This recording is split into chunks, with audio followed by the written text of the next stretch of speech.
ఏంటయ్యా ఆ కాటరాజుని వేసామంట కదా, కొంచెం ఆలస్యమైన మంచి పని చేశాం.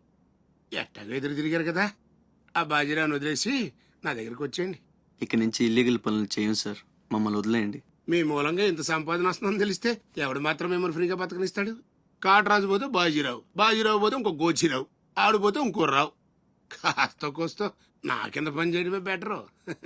ఏమంటావు? ఏంట్రా ఒక ఆకురవుడి నేసినంత మాత్రాన పెద్ద లీడర్లా ఫీల్ అయిపోతున్నావా? నీలాంటి లేబర్ ఎదవలు ఎవళ్ళో ఒకళ్ళ కింద బతకాల్సిందే, వేరే దారి లేదు.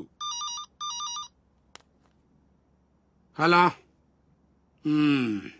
మొదలైందా? మీ పోలీసు వాళ్ళు ఎవరో ఆ పక్క వెళ్ళకండి. బాబు లీడరు, ఆ బాజీరావు మీ కొంపల మీద పడి కుమ్మేస్తున్నాడంట. వెళ్ళి తమరు పోటీ ఏంటో చూపించు. ఒక్క కుర్రాన్ని కొట్టినందుకే మా మనిషిని చంపేస్తారా? రే, ఒక్కడు కూడా మిగలకూడదు. మొత్తం పిల్లలందరినీ వ్యాన్లో ఎక్కించండి. తెల్లారేసరికల్లా బీహార్కి చేరిపోవాలి. రక్త పోటుగాళ్ళ మా మీదే తిరగబడతారా? బాబు వాళ్ళు వదిలేండి బాబు, వాళ్ళే తప్పు చేశారు బాబు, వాళ్ళు పసిపిల్లలు బాబు, వదిలేండి బాబు.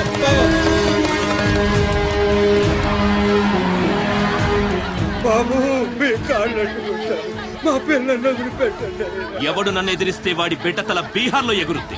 మీ పిల్లలు అక్కడ బతికుండాలంటే మీరు చచ్చినట్టు నా కాళ్ళ దగ్గర పడుండాలి. అయితే నన్నేం చేయమంటావు? నేను ముందే చెప్పాను బాజీరావు గారిని ఎదిరించొద్దని. ఎవరైనా విన్నారా నా మాట? నేను మీలా ఏడవను, బాజీరావు గారితో చేరిపోయాను. ఉయ్యడం నా మీద కాదే, మీ బతుకుల మీద చూసుకోండి. ఈ నా కొడుకు నాకు వదిలేనా? చూడు వారు తప్పించుకుంటున్నాడు, నువ్వు వెళ్ళు. రే రారా, బాజీరావు గారిని ఎదిరిస్తారా మీరు? బాజీరావు గారిని అందరు ఎక్కించండి, ఒక్క నా కొడుకుని వదలొద్దు. లోపలికి వెళ్ళరా.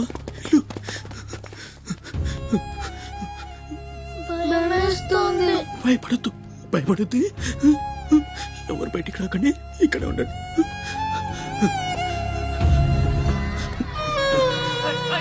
బాజీరావు గారిని ఎదిరిస్తారా? బాజీరావు గారిని నా కొడగల్లారా, ఒక్కొక్కని చెమడాలు తీస్తాయేమనుకుంటున్నారు? రేయ్, ఆ గుడిసెలో ఇద్దరు పిల్లలు ఉన్నారు, వాళ్ళని కూడా ఎక్కించండి.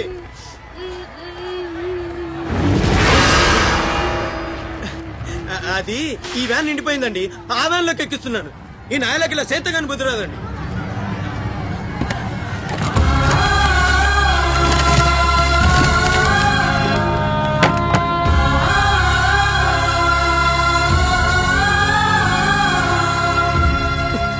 వీళ్ళు ఇక్కడికెళ్ళా వచ్చారో నాకు తెలీదండి. అమ్ముతాడండి, నిజంగా నాకు తెలీదు. బయట తల్లి నువ్వేనా చెప్పు.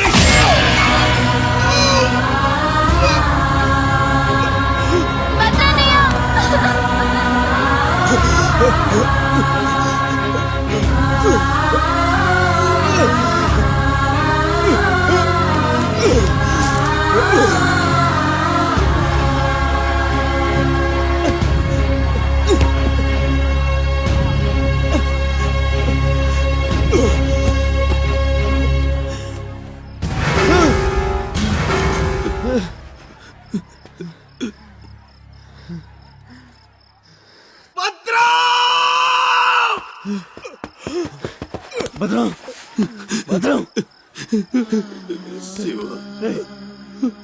ఒక్కని కూడా కాపాడలేకపోయాను.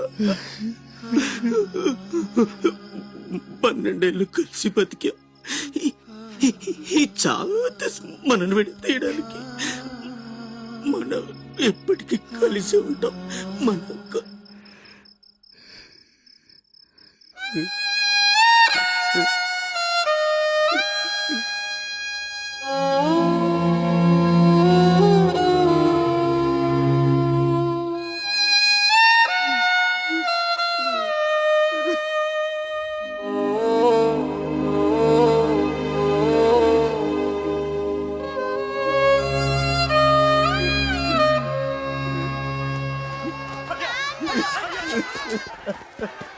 సత్తే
రే భద్రం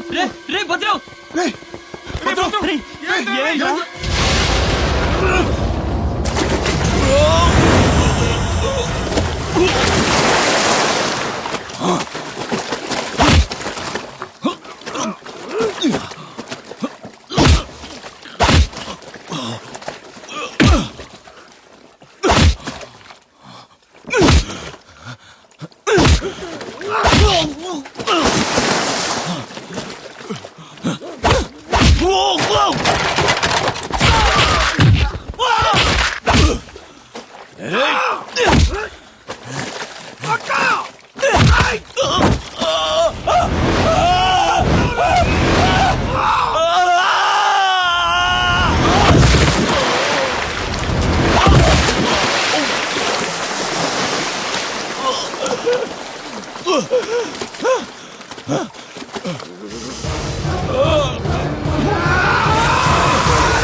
ఎవడొకడు కింద బ్రతకడం తప్ప మాకు వేరే దారి లేదన్నా.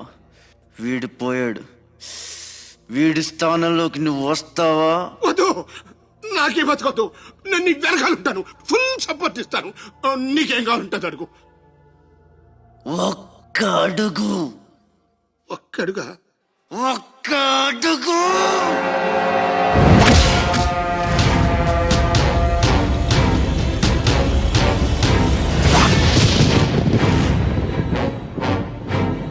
ఇది పోర్ట్ ఏరియా, నా వాళ్ళు బతుకుతున్న ఏరియా. ఇదే నేల మీద ఏళ్ల తరబడి గంజికేడ్చాం, గుడ్డకేడ్చాం, కడుపు మాడితే కన్నీళ్లు మింగి బతికాం. ఆ కన్నీళ్లు ఇప్పుడు మండాయి. ఎవడైనా వస్తే మాడిపోతారు.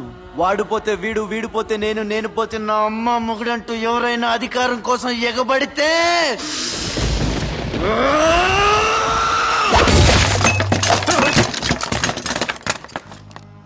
నా ఏరియాలో ఇంకెవ్వడు అడుగు పెట్టకూడదు.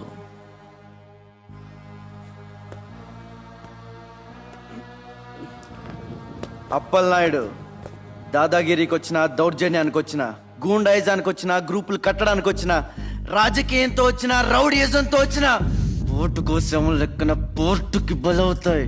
తీరంలో కెరటాలు ఎరుపు రంగు పూసుకుని పోటెత్తుతాయి. అగ్నిస్ఖలన సందత్తరిపు వర్గ ప్రళయ రథ ఛత్రపతి మధ్యందిన సముద్యత్కిరణ విద్యుద్యుమణి ఖని ఛత్రపతి ప్రచండ జను తద్దిం తిరణ ధిం ధిం దహిత నట ఛత్రపతి ఉర్వీ వలయ సంభావ్య వర స్వచ్ఛంద గుణధీ.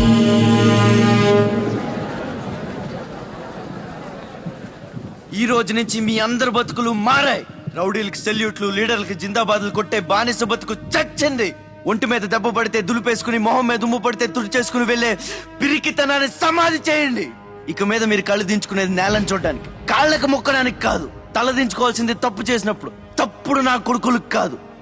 ఇక నుంచి పని మనది, ఫలితం మనది, పెత్తనం మనది. ఈ పోరాటం బలి కోరితే మీ అందరి ముందు నేనుంటా. మీ కష్టం వస్తే కారే కన్నీటి బొట్టునవుతా, కడుపు కాకలేస్తే కంచంలో కూడినవుతా, కొట్లాటకొస్తే ఎత్తిన చేతిని నరికే కత్తినవుతా. మీ అమ్మ నిన్ను తన కోసం కనలేదురా, జనం కోసం కంది. నువ్వు శివాజీవి కాదురా, నీ చుట్టూ ఉన్న వాళ్ళ కోసం పుట్టుకొచ్చిన ఛత్రపతివి. తిప్పరామేశం.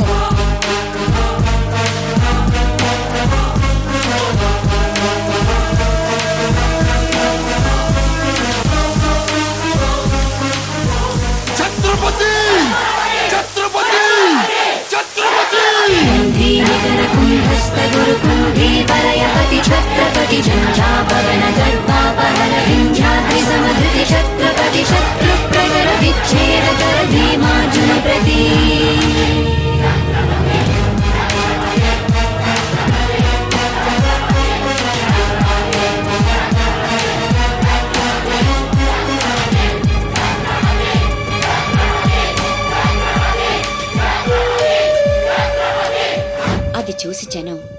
ఛత్రపతి ఛత్రపతి అని శివాజీని పొగిడారు.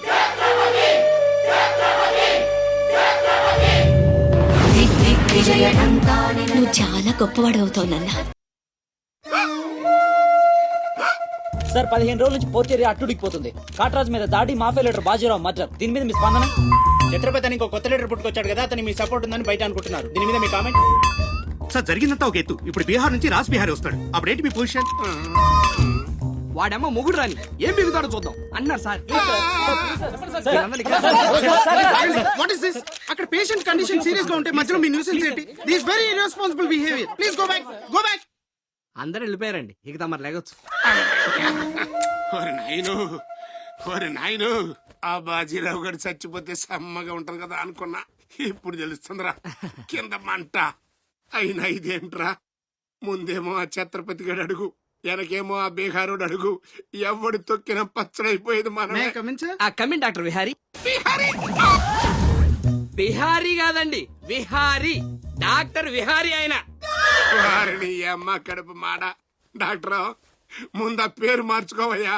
సౌండ్ తగిలితే గ్రౌండ్ పగులుతుంది ఇక్కడ. ఎలా సెక్రటరీ, ఒక నెలల పాటు నేను కదలలేని మాట్లాడలేని స్థితి. నా పెళ్ళాం గాని పిల్లలు గాని సీఎం గాని పిఎం గాని నాకు ఫోన్ చేస్తే నువ్వు ఇవ్వద్దు. కోమాలో ఉన్నానన్నమాట.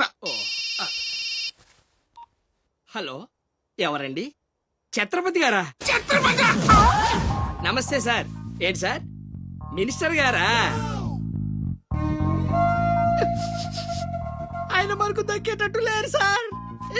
మంచం మీద ఉంచాలా దించాలా అన్నట్టుంది సార్. ఏంటి సార్? అలాగా సార్, అలాగే సార్. ఉంటారు సార్. మీ టైం బాగుందండి. ఏంటి? ఆయనే వస్తున్నారట. ఏమైంది సార్? మనం ఎవరో మంత్రి గారు ఎవడన్నా అపాయింట్మెంట్ లేకుండా రావచ్చా? అందుకే మనం వెళ్తున్నాం.